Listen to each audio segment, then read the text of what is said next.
ইন্নামা ইয়াখশাল্লাহ মিন ইবাদিহিল উলামা। মুআজ্জাজ ও মুহতারাম मेरे भाई दोस्तों बुजुर्गों, মাইকের আওয়াজ তো পুরা মার্কাজেই যাচ্ছে। যেখানে বসে আছি ওখান থেকেই শোনা যাবে, কোনো সন্দেহ নাই। কিন্তু মজলিসের বরকত পাবো না। মজলিসের যেই ফাজাইল আসছে কিতাবের মধ্যে, হাদিসের মধ্যে, সেটা মোটেও পাবো না যদি আমি দূরে আমার জায়গায় বসে থাকি। এই জন্য একটা ফিকিরের জন্য আমরা আসছি, অনেক বড় একটা ফিকির নিয়ে আমরা এখানে আসছি। পুরা উম্মতের মাসলা কিভাবে হল হয় সেই এক ফিকির নিয়ে আমরা এখানে 2 দিনের জন্য আর 3 দিনের জন্য আসছি। এই জন্য মেহরবানি করে একটু যদি মজলিসের সাথে এসে বসা যায়। আপনারা সবাই আমাদের মুরব্বী, পুরা জেলা চালান, পুরা দেশ চালান, পুরা দেশ বিদেশে তাকাদা পুরা করেন। এই জন্য মেহরবানি করে একটু সবাই, আমরা হলো সাফে আওয়াল, প্রথম কাতারে। প্রথম কাতার যদি সোজা হয়ে যায়, এমনি দ্বিতীয় কাতার গুলো সোজা হইতে থাকবে। আর প্রথম কাতারে যদি টেরাবেরা হয়, ব্যাখ্যা হয়, তো বাকি কাতার গুলো পিছনে ব্যাখ্যা হইতে হইতেই যাবে। এই জন্য আমরা যারা এখানে আসছি, পুরা মূল থেকে সাটা হওয়া মজমা, পুরা জিম্মাদার সাথীরা, আমাদের প্রত্যেকটি বিষয়ই উম্মতের জন্য অনুকরণীয়, অনুসরণীয়। আমরা যদি আজকে আমাদের আলমী মার্কাজ, এটা পুরা বিশ্বের মধ্যে 3টা মার্কাজ, তার মধ্যে এটা একটা, এবং নিজামুদ্দিন মার্কাজের বাসু মাওলানা ইয়াকুব সেলনি সাহেব তো বলেন যে এটা হলো নিজামুদ্দিনের বারান্দা। তো তার মানে হলো আমরা নিজামুদ্দিনের সাথেই আছি, নিজামুদ্দিনের বারান্দায় আছি। মার্কাজে এসেও যারা মার্কাজের আমলে ইমামের সাথে শরীক হলো না, সেজন্য মার্কাজেই আসলো না। মশারার আমলে এসে যে ব্যক্তি ইমামের সাথে মশারায় শরীক হলো না, সেজন্য মশারাই আসলো না। ওই যে ফাজাইলে হজের মধ্যে আমরা শিবলি রহমতুল্লাহ পুরো ঘটনা শুনছি। কি বলো ভাই, ঘুম বেশি আসতেছে নাকি? আমি আফগানিস্তানে গেছিলাম, তো তালিবানদের বড় বড় যারা প্রথম সারির, ওদের সাথে সাক্ষাৎ মোলাকাত, খাওয়া দাওয়া, ওঠা বসা, ওদের সবার হাতে তসবিহ, আর সবার কাছেই জাফরানের চা, মানে যে গ্রিন টি, ওই চা আর কি, জাফরান দিয়ে বানানো। তো বলে বহুত কষ্ট করে দেশ আলহামদুলিল্লাহ ইমারত ইসলামে কায়েম হয়েছে। এখন আমাদের 3টা কাম বাকি রয়েছে, আমরা 3টা কাম করি, মজাক করে বলে। এক হলো তসবিহ পড়ি, আর হলো জাফরানের চা খাই, আর ওগুলো প্রতি বছরই একটা করে বাচ্চা হয়, সেই চেষ্টা করি আর কি। কারণ ওদের সংখ্যা খুব দরকার, প্রত্যেক বাড়িতে অনেকগুলো শহীদের লাশ, শহীদের কবর। এই জন্য বাচ্চা কাচ্চা মুসলমানের সন্তানের খুব দরকার। হুজুর সাল্লাল্লাহু আলাইহি ওয়াসাল্লাম কিয়ামতের দিন গর্ব করবেন। তো আসলে আমাদের কাজ কি? মার্কাজে আসছি, সারাদিন ক্লান্ত হয়ে এলাকায় ঘুমাইতে পারেনি, কাজকর্মের ব্যস্ততা, মার্কাজে 2 দিন ঘুমাই নেই।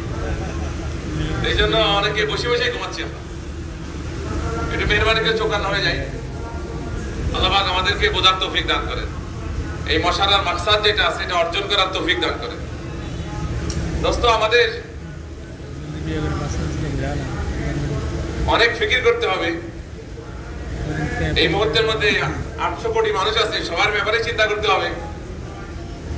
তার মধ্যে আছে কিছু হলো উম্মতে দাওয়া আর উম্মতে ইজাবা। হুজুর সাল্লাল্লাহু আলাইহি ওয়াসাল্লামের বর্তমান যত উম্মতি আছে, তার মধ্যে কিছু উম্মত তো হুজুর সাল্লাল্লাহু আলাইহি ওয়াসাল্লামের দ্বীনকে কবুল করছে, আর যারা মুসলমান এদেরকে উম্মতে ইজাবা বলা হয়। আর যারা এখনো দ্বীন কবুল করে নাই, তাদেরকে বলা হয় উম্মতে দাওয়া, অর্থাৎ তাদের দাওয়াত দিতে হবে। ইজাবা মানে যে কবুল করছে, আর যে তাকে দাওয়াত দিতে হবে সেটা উম্মতে দাওয়া। তো দুটারই প্রয়োজন আছে, এক হলো দাওয়াত ইলাল ঈমান, আর এক হলো দাওয়াত ইলাল ইসলাম। যারা এখনো দ্বীন কবুল করে নাই, সেটা তারা হলো, তাদের ব্যাপারে যেটা সেটা হলো দাওয়াত ইলাল ইসলাম, তাদেরকে ইসলামের দাওয়াত দিতে হবে।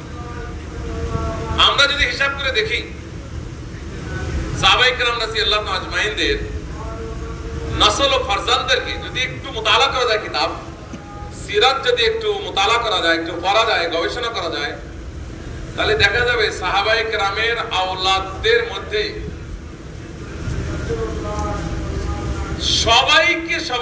সবাইকে দ্বীন শিখাইছেন, সবাইকে দ্বীনি ইলম শিখাইছেন। কাউকে দুনিয়াবি পেশায় দুনিয়াবি হেরফায়, দুনিয়াবি শিক্ষায় কাউকে শিক্ষিত করে নেই, এটা স্বীকৃত কথা। সিরাতকে মোতালা করলে পুরাটাই পাওয়া যাবে। সাহাবায়ে কেরামের আওলাদদের শতভাগ তারা দ্বীন শিখাইছেন, দ্বীনের ইলম শিখাইছেন, দ্বীনের মেহনত শিখাইছেন। ছোট্ট একটা ঘটনায় আমরা জানি, আব্দুল্লাহ আছে সাহাবাদের মধ্যে 5 জন আব্দুল্লাহ। আব্দুল্লাহ ইবনে মাসউদ রাদিয়াল্লাহু তাআলা আনহু কি পরিমাণ আহলে ইলম ছিলেন, কত বড় সাহেব ইলম ছিলেন, যে নবীজি সাল্লাল্লাহু আলাইহি ওয়াসাল্লাম বলতেছেন যে তোমরা যদি কোনো মাসলা, কোনো বিষয়, দ্বীনি কোনো বিষয়, ভাই কথা কি বোঝা যাচ্ছে? শোনা যায়? আচ্ছা, যারা দূরে আছে এরাও শোনা যায় না? হ্যাঁ শোনা যায়, কিন্তু মজলিসের ফায়দা পাবো না, ফজিলত পাবো না। মজলিসের ফজিলত পাইতে হলে মজলিসের সাথে জমে বসতে হবে। মশহুর হাদিস আপনারা নিজেরা পড়ছেন, মুনতাখাবেই আছে, কিতাবুল ইলমের মধ্যে আছে। নবীজি সাল্লাল্লাহু আলাইহি ওয়াসাল্লাম কথা বলতেছিলেন, মজলিসের মধ্যে 3 ব্যক্তি আসতেছিল। একজন মজলিস দেখে এদিক সেদিকের কথা না বলে একবারে সিধা এসে রাসূল সাল্লাল্লাহু আলাইহি ওয়াসাল্লাম মজলিসের একবারে সামনের দিকে বসে বলেন। আর একজন হালকা একটু ইতস্ত করে মজলিসের শেষেই বসলো লজ্জা শরম পেয়ে। আর একজন বলে যে মজলিসে হচ্ছে জায়গা থাক, আমি আমার মতো যাই, সে হেঁটে চলে গেল।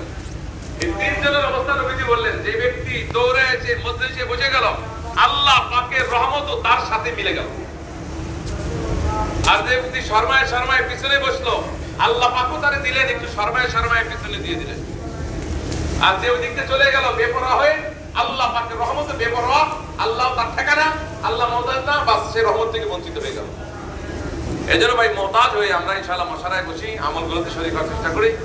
আল্লাহ পাক আমাদের এই মশারার ফিকিরকে কবুল করেন এবং এই ফিকিরের আসরাতকে পুরা দুনিয়ার কোনায় কোনায়, গোসায় গোসায়, প্রতি গলি গলিতে, ঘরে ঘরে, প্রত্যেকটি মানুষের হৃদয় আল্লাহ পাক এই ফিকিরের আসরকে পৌঁছায় দেয়। এই ফিকিরের সাথে থাকুন, পুরা মানবতা 800 কোটি মানুষের অন্তরের মধ্যে হেদায়েতের বাতাস বয়ে যায়, সেই ফিকির, সেই চিন্তা নিয়েই আমরা এখানে বসি।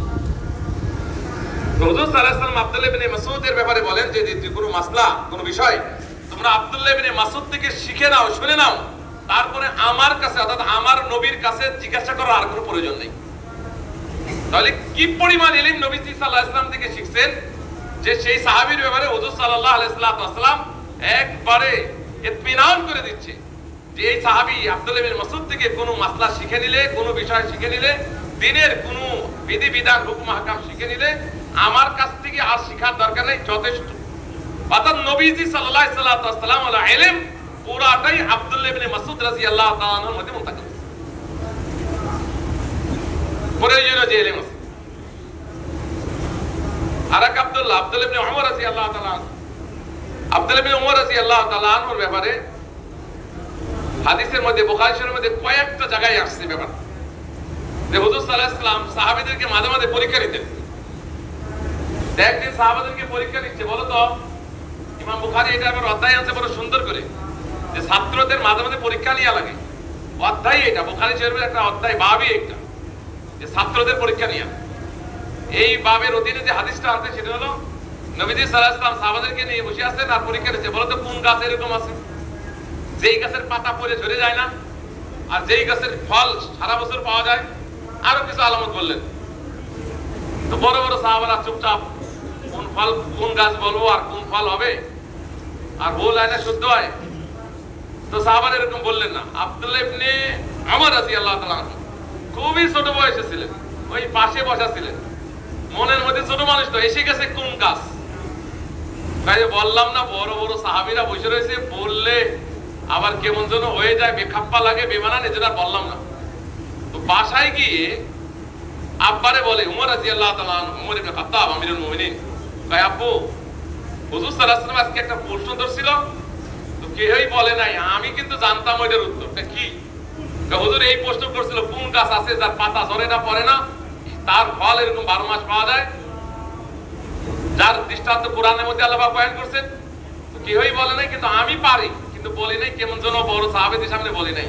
হযরত উমর রাদিয়াল্লাহু বলেন, বেটা, তুমি যদি রাসূলের সামনে এই সহিহ উত্তরটা দিতে পারতে যে খেজুর গাছ, তাহলে আমার নিকট এত উত্তম হইতো, খায়রুম মিন কাযা ওয়া কাযা ওয়া কাযা, যে আমার কাছে বিশাল বড় রাজত্ব পেয়ে যাওয়ার থেকে, অনেক লাল উটের এক পাল পেয়ে যাওয়ার থেকে, অনেক সোনার রূপা পেয়ে যাওয়ার থেকেও আমি বেশি খুশি হইতাম বেটা তুমি যদি রাসূলের কাছে এই প্রশ্নের উত্তরটা দিতে পারতাম।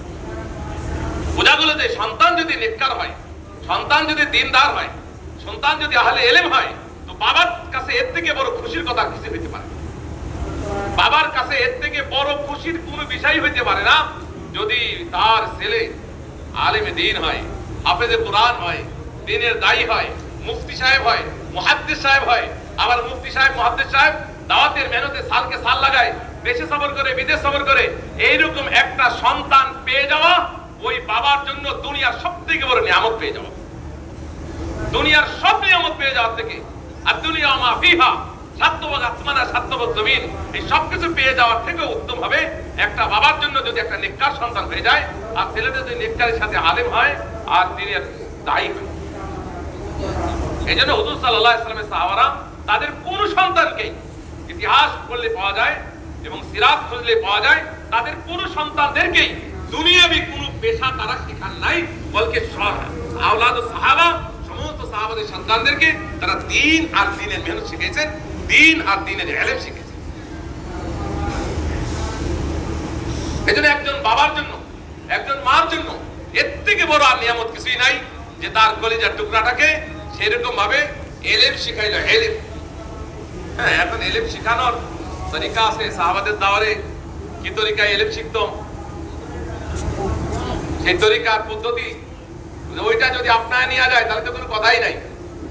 কিন্তু যুগের বিবর্তনে, কালের পরিবর্তনে, জামানার গর্দিশে ইলম শিখার যে তরতিব, ইলম শিখার যে উসলুব, এটার মধ্যে যথেষ্ট ফরক চলে আসছে, যার কারণে সাহাবায়ে কেরামের তরবিয়ত আর হয় না। কিতাব আছে, কিতাবের নাম হলো খায়রুল কুরুন কি দরসগাহ, কিতাবের নাম আছে। বাংলায় অনুবাদ হয়েছে কিনা জানি না, পারলে উর্দু পড়ে নিয়েন। বহুত জবরদস্ত একজন লেখকের লেখা, দেওবন্দি বহুত বড় একজন আলেমের লেখা কিতাব, খায়রুল কুরুন কি দরসগাহ। তার মধ্যে লেখা আছে যে হুজুর সাল্লাল্লাহু আলাইহি ওয়াসাল্লামের জামানা থেকে নিয়ে 400 বছর পর্যন্ত আলাদা কোনো মাদ্রাসা কায়েম হয় নাই। আলাদা কোনো মাদ্রাসা ভবন হয়ে মাদ্রাসার বর্তমান যে শেকেল, এই শেকেলে বলে মাদ্রাসা প্রতিষ্ঠা হয় নাই নবীজির জামানা থেকে নিয়ে 400 বছর পর্যন্ত। 400 বছর পরে এসে স্বতন্ত্রভাবে মুস্তাকিল মাদ্রাসা কায়েম হয়েছে।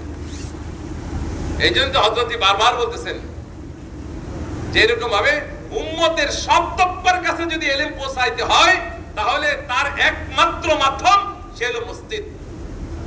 কারণ উম্মতের সব তবকার লোক আজ পর্যন্ত কম বেশি আসে, সে হলো মসজিদে আসে, মাদ্রাসায় আসে না। এই জন্য আমরাও নিয়ত করি ইনশাআল্লাহ তাআলা আমাদের মসজিদকে আমরা ইনশাআল্লাহ তাআলা দরসগাহে পরিণত করব ইনশাআল্লাহ তাআলা। কি বলে নিয়ত করা যায়? নিয়তই করি না তার হবেটা কি? তাহলে নিয়ত আপনি 400 বছরের মধ্যে সাহাবাদের যুগ গেছে, তাবিঈনদের যুগ, তাবিঈনদের যুগ, এরপরে ফুকাহায়ে কেরামের যুগ, এরপরে মুহাদ্দিসিনে কেরামের যুগ, এরপরে গেছে আরব মুজাহিদিনদের, এরপরে চলতে চলতে যে যুগগুলো আছে এই সব 400 বছরের মধ্যে শেষ। এই 400 বছরের মধ্যে সমস্ত ফুকাহা, ইমাম আযম আবু হানিফা রাহমাতুল্লাহ আলাইহি, ইমাম দারুল হিজরা, ইমাম মালিক রাহমাতুল্লাহ আলাইহি, ইমাম শাফি রাহমাতুল্লাহ আলাইহি, আহমদ ইবনে হাম্বল রাহমাতুল্লাহ আলাইহি, আরো যত ফুকাহায়ে কেরাম, এরপরে হলো মুহাদ্দিসিনে কেরাম, কুতুবে সিত্তা যারা সংকলন করেছেন, তাদবির করেছেন, ইমাম বুখারী, ইমাম মুসলিম, এরা সবাই এই 400 বছরের ভিতরেই, কিন্তু এদের জামানায় স্বতন্ত্র কোনো মাদ্রাসা ছিল না। এরা সবাই ইলম অর্জন করেছে, ইলম অর্জন করে করে মুহাদ্দিস হয়ে গেছে, এক একজন 6 লক্ষ হাদিসের ইমাম হয়েছে, এক একজন বড় বড় ফকিহ হয়ে গেছে। সবাই এই মসজিদে থেকেই তারা ইলম অর্জন করেছে।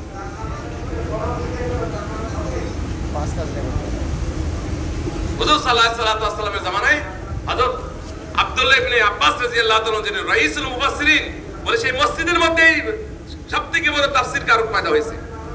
হযরত মুআয ইবনে জাবাল রাদিয়াল্লাহু তাআলা আনহু, যার ব্যাপারে বলা হয় ফকিহ হাযিল উম্মাহ আফকান নাস বিল হালাল ওয়াল হারাম, বলে যে মুআয ইবনে জাবাল সেই মসজিদে নববীতে মসজিদ থেকে এত বড় মুফতি হয়ে গেছে।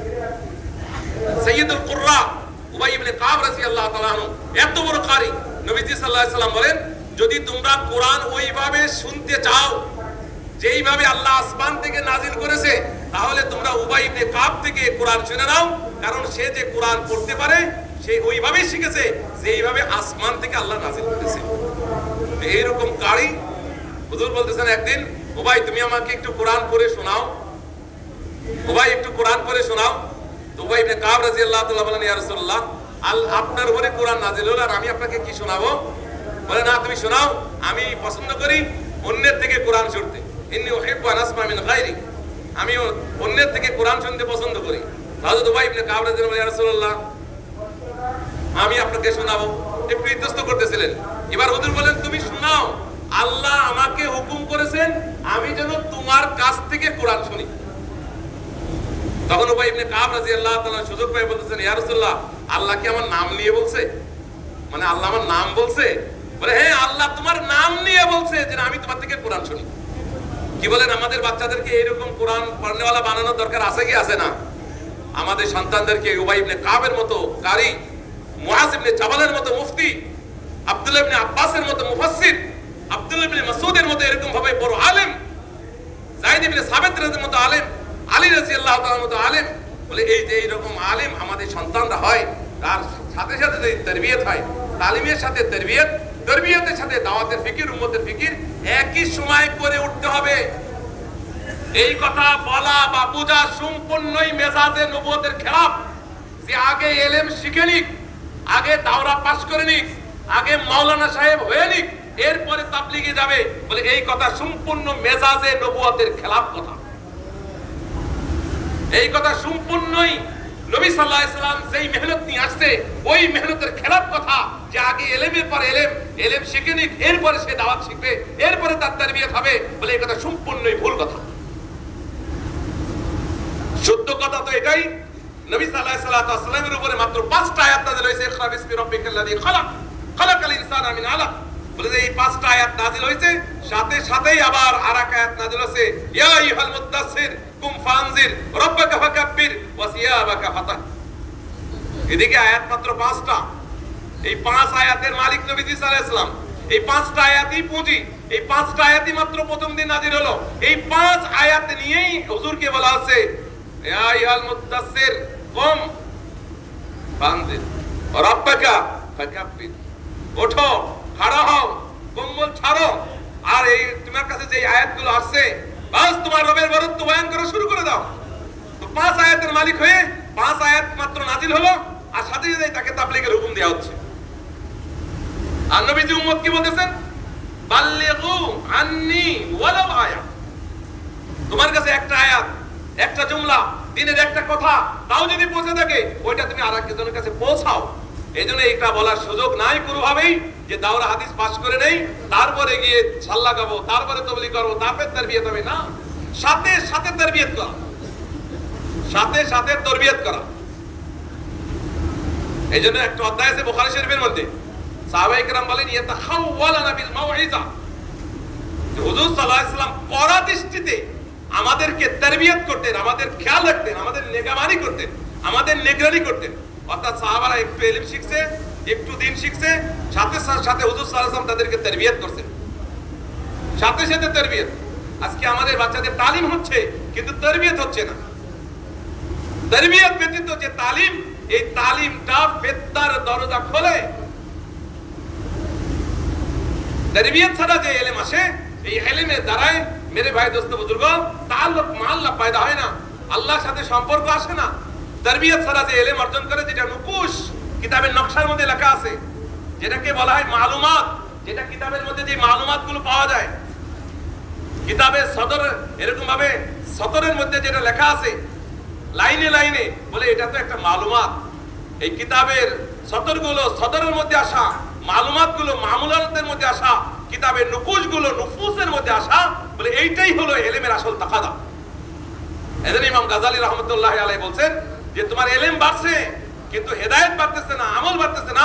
লাম ইয়াজদাদ মিনাল্লাহি ইল্লা বুদা, বলে আল্লাহ থেকে এই ইলমটাকে দূরে সরায় দিবে। ইলম বাড়ছে কিন্তু ইলমের সাথে আমল বাড়তেছে না।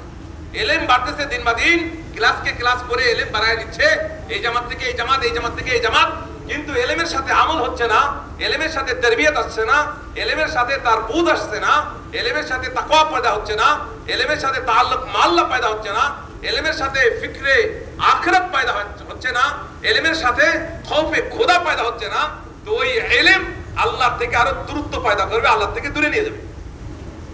এই জন্য আমাদের বাচ্চাদেরকে একই সাথে তিনটা জিনিস শিখাইতে হবে। একদিকে যেমন এলেম শিখবে, আর একদিকে তারবিয়ত হবে, আর একদিকে দাওয়াতের মেজাজ ছোট কাল থেকে ছোট অবস্থায় পয়দা হবে তার। এখন থেকে যদি সে চিন্তা করে যে আয় হায় আমার ছোট যারা আমার মতো যারা আছে তাদের কি হবে, আমার মা এখনো এরকম ভাবে পার্দার মধ্যে নাই, আমার মার কি হবে, আমার আব্বা এখনো ঠিক মতো নামাজ পড়ে নাই। যে আমাদের মাদ্রাসায় অনেক অভিভাবক এরকম আছে, আলহামদুলিল্লাহ ছেলে হাফেজ হয়ে গেছে, হাফেজ হয়ে এবার মাওলানা লাইনে ধরছে, কিন্তু বাবার মুখে এখনো সুন্নত আসে নাই, এখনো শরিয়তের পাবন্দ না, এখনো লেবাস পোশাকের মধ্যে বোঝা যায় না একজন মুসলমান, এখনো চেহারা শিখলে বোঝা যায় না। ছেলে কিন্তু হাফেজ হয়ে যাচ্ছে, ছেলে আলেম হচ্ছে, কিন্তু বাবার মধ্যে এখনো পরিবর্তন আসে নাই। তাহলে বোঝা গেল তার ছেলে এলেম শিখছে বটে, কিন্তু তার মধ্যে এখনো এই ফিকির আসে নাই, হাই আমার আব্বার অবস্থা কেমন, আমার মার অবস্থা কি, আমার মার পর্দা কোথায়, আমার বোনের পর্দা কোথায়, আমার আব্বার দিনদারি কোথায়। এখন থেকেই বাচ্চাদের মধ্যে সেই ফিকির দিয়ে দিতে হবে, যে যাতে করে এখন থেকে সে পুরো উম্মতকে নিয়ে চিন্তা করে। এলেমের সাথে আসতে হবে তারবিয়ত, এলেমের সাথে আসতে হবে হলো ফিকরে নবুয়ত, এলেমের সাথে তারবিয়ত আসবে, এলেমের সাথে ফিকরে নবুয়ত আসবে। মেরে দোস্ত এলেমে নাফি হবে। এই জন্য উম্মতের মধ্যে এখনো প্রচন্ড আকারে জাহালাত রয়ে গেছে, প্রচন্ড আকারে জাহালাত, ভাবাও যায় না যে কি অবস্থা। এই যে আমরা 120 দিন 22 দিন বাঞ্চর এলাকায় থেকে আসলাম, কাশিমপুর কারাগার 2, তো দেখে আসছি কি অবস্থা জেলখানার মধ্যে। জাহালাত কাকে বলে আমি কিছুই বলবো না, আমি এতটুকু বলবো, যেই পরিমাণ লোক জেলখানার মধ্যে আছে পুরা বাংলাদেশের 64 জেলা, আর সাথে সাথে 2টা আছে কেন্দ্রীয় কারাগার, সব মিলে 1 লাখের উপরে মানে কয়েদি হাজতি আছে। সত্যি উম্মতের মধ্যে, সমাজের মধ্যে কি পরিমাণ পছন্দ ধরছে, কি পরিমাণ অপরাধ, কি পরিমাণ মানুষের মধ্যে বদদিনী বেদিনী লাদিনী, কি পরিমাণ মানুষের জিন্দেগিতে এরকম ভাবে গুনাহ নাফরমানি। বলে জেলখানার ভিতরে গেলে দেখা যায় অপরাধগুলোর পরিমাণ কি পরিমাণ। আপনি এক একটা অপরাধ শুনলে ভয় পেয়ে যাবেন, ভয়ানক ভয়ানক অপরাধী। যে একটা মানুষ এরকম কাজ করতে পারে, সে কি ইনসান নাকি হাইওয়ান? বলে আইয়ামে জাহিলিয়াতকে ফেল করে দিয়েছে। বনি ইসরাইলের মধ্যে যেটা ছিল হাসবিন নাল বিন নাল, একবারে জুতা তলার সাথে তলা মিলাইলে যেমন মেলে, বনি ইসরাইলের ওই জামানায় যা ছিল, বলে উম্মতের মধ্যে, সমাজের মধ্যে তা বিদ্যমান। তো বলেন আমরা হিসাব করে দেখেছি, উম্মতের আওলাদুল মুসলিমিনের মাত্র 2% বাচ্চা আছে যারা মাদ্রাসায় পড়ে, আর 98% আছে যারা এলেম শিখতে আসে না, যারা স্কুল কলেজ ভার্সিটিতে যাচ্ছে, পেলে নার্সারি কেজিতে যাচ্ছে, আর মাত্র 2% আসছে। শতকরা 100 জনের মধ্যে 2 জন আসে মাদ্রাসায়, আর 98% চলে যায় ওইদিকে।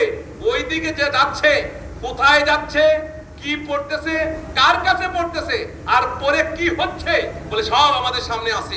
পুরা জেলখানা ভর্তি সব কিশোর গ্যাং, কিশোর, সব যুবক, 16 বছর 18 বছর 20 বছর। ঠিক আমার সিটের সাথেই তার সিট ছিল, মাত্র 24 বছর বয়স। বললাম এই পর্যন্ত কয়বার ঢুকছে? বলে আলহামদুলিল্লাহ এই পর্যন্ত 16 বার ঢুকছে, 17 বার ঢুকছে, 16 বার বেরিয়েছে। 17 বার ঢুকছে জেলে, আর 16 বার বেরিয়েছে, মানে আরেক পরিবার বেরিয়ে 17 বার হবে।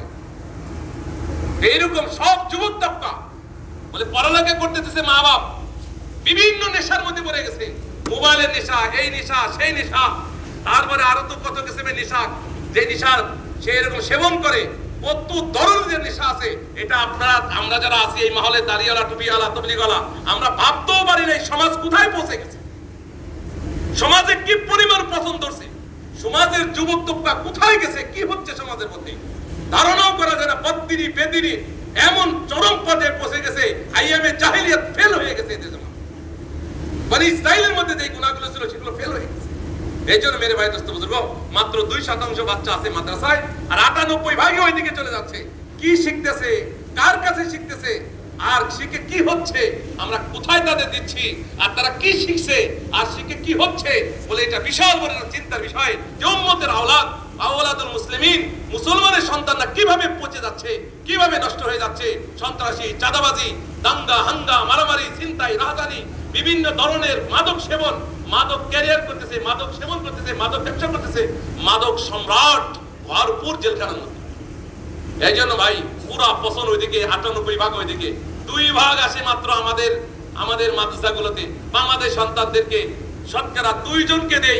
মাগার এই 2 জনকে যে দিলাম, একবার আমরা মনে করি মাদ্রাসায় দিছি মানে অমক হুজুরের মাথায় দিয়ে দিলাম, আর বের হয়ে এখান থেকে গাজালি হয়ে বের হবে অথবা জুনায়েদ বাগদাদি হয়ে বের হয়ে আসবে। কোনোদিনও নয়। বলে যদি এদেরকে আমরা সহি খেয়াল না রাখি, যদি তারবিয়ত না করি। এই জন্য মাদ্রাসাগুলোর মেহনত এত জরুরি, এত জরুরি। আমি তো ছোট মোটো একটা মাদ্রাসা আমাদেরও আছে, আপনাদের সন্তান আদি পড়ে, মাঝে মাঝে অবাক লাগে। মানে একটা হলো ঘরের কথাই তো, ঘরের মানুষের কাছে বললে কোনো কষ্ট নাই, পরের কাছে তার বলতেছি না। মানে তাবলীগের ওলাদেরই সন্তান পড়ে আমাদের মাদ্রাসাগুলোতে। একজন ছেলের অভিভাবক কোন এলাকার জিম্মাদার, থানার জিম্মাদার, জেলার শুরা, এলাকার জিম্মাদার, মসজিদের জিম্মাদার। আল্লাহু আকবার। মাদ্রাসা আসার পরে ওদের আমলের লাইনে, ওদের তারবিয়তের লাইনে, ফিকিরের লাইনে এতই বেগ পেতে হয় আমাদের, তাদেরকে রাস্তার উপর রাখতে, তাদেরকে ঠিক রাস্তা চলতে মানে যা অবর্ণনীয় কষ্ট করতে হয় আমাদের। এই জন্য আসলে তালিম আছে কিন্তু তারবিয়ত নাই। তারবিয়ত যতটুকু আছে না আছে, কিন্তু একবারেই দাওয়াতের ফিকির নাই। এই জন্য প্রথম কাজ হলো মেরে দোস্ত বুজুর্গ, আমাদের সন্তানদেরকে যাদের আমরা মাদ্রাসায় দিয়েছি, বলে এদেরকে সহি তারবিয়ত করে এই জামানায় আব্দুল্লাহ ইবনে মাসউদ বানাইতে হবে, এই জামানার আব্দুল্লাহ ইবনে আব্বাস বানাইতে হবে, এই জামানার আব্দুল্লাহ ইবনে জুবাইর বানাইতে হবে, এই জামানার আব্দুল্লাহ ইবনে উমর বানাইতে হবে। মেরে ভাই দোস্ত বুজুর্গ, এই জামানার এরকম ভাবে তাদেরকে মুআজ বিন জাবাল বানাইতে হবে, এই জামানায় যায়েদ ইবনে সাবিত বানাইতে হবে, এই জামানার আলী বানাইতে হবে, এই জামাতের ওমর বানাইতে হবে, এই জামানার সাহাবাদের এক জামাত তৈরি করতে হবে। এটা আমাদের সন্তানদেরকে যদি আমরা দাওয়াত তালিমের সাথে দাওয়াতের ফিকির মান না করি, তালিমের সাথে তারবিয়ত না করি, এদেরকে যোগ্য করে গড়েও না উঠাই, তো আমাদের এই দাওয়াত নামে কিস্তি, আমাদের এই দাওয়াতের নৌকা একসময় ডুবে যাবে। এই ডুবন্ত নৌকাকে আর উঠানো যাবে না, জাগানো যাবে না, যদি আমরা বিশাল বড় এক জামাত, জাম্মে কাফির, যদি উলামায়ে হাক্কানির এক জামাত তৈরি না করি। বিশাল বড়, আমি ঝড়ের পূর্বাভাস শোনাচ্ছি আপনাদের, পূর্বাভাস শোনাচ্ছি। যদি আমরাই যদি করতে থাকি মেহনত, আর আমাদের পিছনে যদি বিশাল বড় এক হক্কানি উলামাদের জামাত, মুত্তাকি আলেমদের জামাত, এদের এক জামাত, ফিকির মান দায়ী আলেমদের জামাত যদি আমাদের পিছনে তৈরি না করি, তো আমাদের এই নৌকা বেশি দিন চলবে না, আমাদের এই গাড়ি বেশি দিন যাবে না, আটকে যাবে, চাকা আটকে যাবে। যদি উলামাদের বড় একটা জামাত আমাদের সাথে এরকম পিছে পিছে তৈরি না করে, চলবে না আমাদের গাড়ি, বেশ লাগে আটকে যাবে, যাবে না আমাদের নৌকা, ডুবে যাবে। এই জন্য খুঁজতে দেখা যাবে হযরত মাওলানা ইসমাইল সাহেব রহমতুল্লাহ আলাইহি, মাওলানা ইলিয়াস রহমতুল্লাহ আলাইহি সাহেব, উনি নিজেও বিশাল বড় আলেম ছিলেন, কান্দালা খানদানের। ওনার 3 ছেলে, এটা হিসাব করে দেখেন। বড় ছেলে মাওলানা মিয়া মোহাম্মদ সাহেব, যিনি নিজামউদ্দিন মার্কাজের ইমাম ছিলেন, কত বড় আলেম ছিলেন। আর দ্বিতীয় ঘরের দুইজন সন্তান, হযরত মাওলানা ইয়াহিয়া সাহেব রহমতুল্লাহ আলাইহি, হযরত মাওলানা ইলিয়াস রহমতুল্লাহ আলাইহি, 3 সন্তানকে কত বড় আলেম বানাইছেন। একজনকে দিয়ে আল্লাহ পাক পুরো দুনিয়াতে ইলমের কাজ দিয়েছেন, ইয়াহিয়া সাহেব রহমতুল্লাহ আলাইহি, যিনি শাইখুল হাদিস জাকির রহমতুল্লাহ আলাইহি সাহেব আব্বা। আরেকজন সন্তান হযরত মাওলানা ইলিয়াস রহমতুল্লাহ আলাইহি, তাকে দিয়ে আল্লাহ পুরো দুনিয়াতে আল্লাহ দাওয়াত ও তাবলীগের কাজ দিয়েছেন। একজনকে দিয়ে তালিম ও তাআল্লুমের কাজ, এক সন্তানের মাধ্যমে, ইয়াহিয়া সাহেব রহমতুল্লাহ আলাইহি, যিনি জাকির রহমতুল্লাহ আব্বা। আরেক সন্তান মানে ইসমাইল সাহেবের আরেক সন্তান মানে ইলিয়াস রহমতুল্লাহ আলাইহি, তাকে দিয়ে পুরো দুনিয়াতে দাওয়াতের কাজ দিয়েছেন। আবার মানে ইলিয়াস রহমতুল্লাহ আলাইহি ছেলে মানে ইউসুফ সাহেব রহমতুল্লাহ আলাইহি, ওই জামানার সবথেকে বড় আলেম ছিল। উনি দেওবন্দে পড়ে নাই, এটা মজার কথা শোনাই দেই, কিন্তু দেওবন্দ পড়ে নাই, উনি সাহারপুরেই পড়ছেন, শায়েখের কাছে পড়ছেন, জাকির রহমতুল্লাহ কাছে। দারুন দেওবন্দে পড়ে নাই, কিন্তু কিবারে উলামায়ে দেওবন্দের একটা কিতাব বের আছে, এটা অনেক না, একটা নাম আছে যে দেওবন্দ থেকে শাহরে আফাক, অর্থাৎ আন্তর্জাতিক মানের, বিশ্বমানের আলেম কারা কারা দেওবন্দ থেকে পয়দা হয়েছে, ওই নামের তালিকার মধ্যে প্রথম সারির মধ্যেই হযরত মাওলানা ইউসুফ সাহেব রহমতুল্লাহ নাম আছে। যদিও উনি দেওবন্দে পড়ে নাই, কিন্তু দেওবন্দি আকীদা রেখে দেওবন্দি মাদ্রাসায় পড়ছে। দেওবন্দি হইতে দেওবন্দ মাদ্রাসায় পড়া জরুরি না, দেওবন্দি আকীদা পোষণ করে যে কোনো মাদ্রাসায় পড়লে সে দেওবন্দি হয়ে যায়। এজন্য হযরত মাওলানা ইউসুফ সাহেব রহমতুল্লাহ আলাইহি নাম ওই জায়গার মধ্যে আছে। কত বড় আলেম ছিলেন, ওই জামানার সবথেকে বড় আলেম, সবথেকে বড় ওই জামানার একজন মুকাররির, 8 ঘন্টা উনি বয়ান করতেন। ওই জামানার সবথেকে বড় মুহাদ্দিস, কত বড় হাদিসের কিতাব লিখছেন। ওই জামানার সবথেকে বড় মুবাল্লিগ ছিলেন, পুরো দুনিয়াতে ইস্তেমাল করছেন আর তাবলীগ করে বেরিয়েছেন। কি বলেন, আমাদেরও মন চায় না যে এরকম একটা সন্তান আমার ঘরে হোক, চাই কি চায় না, কি বলেন? আবার তার ছেলে মোল্লা হারুন সাহেব রহমতুল্লাহ আলাইহি ওই জামানার সবথেকে বড় বড় আলেমরা, তাদের যদি কোনো দোয়ার প্রয়োজন হইতো, উনি জিন্দা আল্লাহর ওলি ছিলেন, মুস্তাজাবুদ দাওয়া ছিলেন, এসে হযরত মোল্লা হারুন সাহেব রহমতুল্লাহর কাছে বড় বড় কুতুবরা, বড় বড় আলেমরা এসে তার কাছ থেকে দিয়ে দোয়া নিয়ে যেতেন। আবার তার ঘর থেকেই হযরত মাওলানা সাদ সাহেব দামাত বারকাতুল আলিয়া, আল্লাহ পাক হযরতের হায়াতের মধ্যে আল্লাহ বরকত দান করেন। আবার তারই সন্তান দেখেন তিনজন হয়েছে, তিনজন। এক আরব বলতেছিল দুই ইস্তেমার আগের ইস্তেমা বলতেছিলেন এক হযরত জি আসতে পারে নাই, কিন্তু তিন হযরত জি চলে আসছে। দেখেন তার সন্তানদের মধ্যে হযরত মাওলানা ইউসুফ সাহেব, আল্লাহু আকবার, আসলে সেই ইউসুফ, ইসমা ইউসুফ, জিসমা ইউসুফ, চেহারাও যেরকম ইউসুফ, আল্লাহ পাক তার জিসমে ইউসুফ, তার ইলমও আল্লাহ পাক দিয়ে দিয়েছেন। মানে ইলিয়াস রহমাতুল্লাহ, ইউসুফ রহমাতুল্লাহ ইলমের ওয়ারিস হয়েছে। মানে সাইদ, মানে ইলিয়াস, আল্লাহ পাক এই খানদানকে দিয়ে কত কাম নিচ্ছে। সেই কোথা থেকে শুরু হয়েছে মুফতি ইলাহি বক্স কান্দলাবি রহমাতুল্লাহ থেকে নিয়ে এই পর্যন্ত পুরো খানদান আলেমের ঘরে, আলেমের ঘরে, আলেমের ঘরে। এই জন্য মেরে দোস্ত বুজুর্গ বলে মানে ইলিয়াস রহমাতুল্লাহ খানদানের দেখেন প্রত্যেকটি ফাতহা।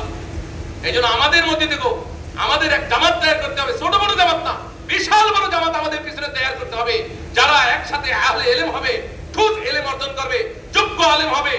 ইলমে নরবরা কাছে ইলম না, বলকে মজবুত ইলম থাকবে তার কাছে, মজবুত ইলম কোরআন হাদিসে। আবার তারবিয়ত হবে সেই রকম তারবিয়ত, তার চেহারা দেখলে আল্লাহর কথা মনে পড়ে, তার আমল দেখলে আখিরাতের কথা স্মরণ হয়, তার কথার দ্বারা ইলম বাড়ে। এরকম মজবুত আলেম পয়দা করতে হবে। এবং দাওয়াতের এরকম ফিকির হবে যে দুনিয়ার কোনায় কোনায় এই ইলম নিয়ে পুরো দুনিয়াতে পাখির মতো সফর করবে, এরকম দরকার। এই জন্য আমরা নিয়ত করে নেই, প্রথমত নিয়ত করি আমাদের ঘরে, আমাদের আওলাদ ফারজানদের মধ্যে আমরা ইনশাআল্লাহ মুতাবাহহির এরকম মজবুত আলেম ইনশাআল্লাহ পয়দা করব। মেহনত করব তো ভাই ইনশাআল্লাহ, কি বলেন? নালে দাওয়াতের এই গাড়ি বেশি দিন চলবে না যদি আলেমদের বিশাল বড় এক জামাতের সাথে না থাকে। মুত্তাকি আলেম হইতে হবে, আখিরাতমুখী আলেম হইতে হবে, নবী আলা ফিকির আলা, উম্মতের দরদি আলেম হইতে হবে, দরদি আলেম হইতে হবে, উম্মতের দরদ জ্বলন তার দিলে আছে, এরকম আলেম বানাইতে হবে। আর সাথে সাথে আমাদের জেলাগুলোতে যে মাদ্রাসাগুলো আছে, ওই জায়গায় যত তোলাবারা আছে, ওলামা তোলাবা বলে এদের উপরে মেহনত করে ওই মাদ্রাসা থেকেও কিছু আলেম তৈরি করে বের করতে হবে, যারা এরকম ভাবে পুরো দুনিয়াতে আল্লাহর দ্বীনের টাকাটাকে নিয়ে পুরো দুনিয়া সফর করতে পারে। এই জন্য বছরের শুরু থেকে শেষ পর্যন্ত মাদ্রাসাগুলোর মেহনত করতে হবে। আসাতাজায়ে কিরাম ছাড়া সাধারণত তালিব ইলম বাপ মাকেও চেনে না। এটা একদিক দিয়ে অনেক ভালো, আরেক দিক দিয়ে একটু খারাপও আছে। উস্তাদের কথা শুনবে না তো কার কথা শুনবে? এখন আসাতাজায়ে কিরামের জেহেনি যদি ডান বামের হয়, তো তার সন্তানদের কি হবে? ওই ধরনের উস্তাদদের কাছে যদি আমরা আমাদের সন্তানদেরকে পড়াই, যারা দাওয়াতের কাজের কোনো হাইসিয়তই নাই, তাদের দাওয়াতের কাজকে নফল মুস্তাহাব মনে করে, আর বিশেষ করে বর্তমান জামানায় এই যে আমাদের যে ধারাটা আছে মূল ধারা, এদেরকে তো মুসলমানই মনে করে না। তো এইরকম চিন্তা চেতনার উলামাদের কাছে যদি আমাদের সন্তানদেরকে পড়াই, তাহলে উস্তাদ কি আফকার বেশরি দুর্বাত তুলাবাম এবং তাকিল হতা হয়। উস্তাদের চিন্তা চেতনা যেটা থাকে মনের অজান্তে ছাত্রের মধ্যে সেটা পরিবর্তন, সেটা চলে আসে। উস্তাদ যে জেহেনিয়াতের হবে, ছাত্র সেই জেহেনিয়াতেরই হবে।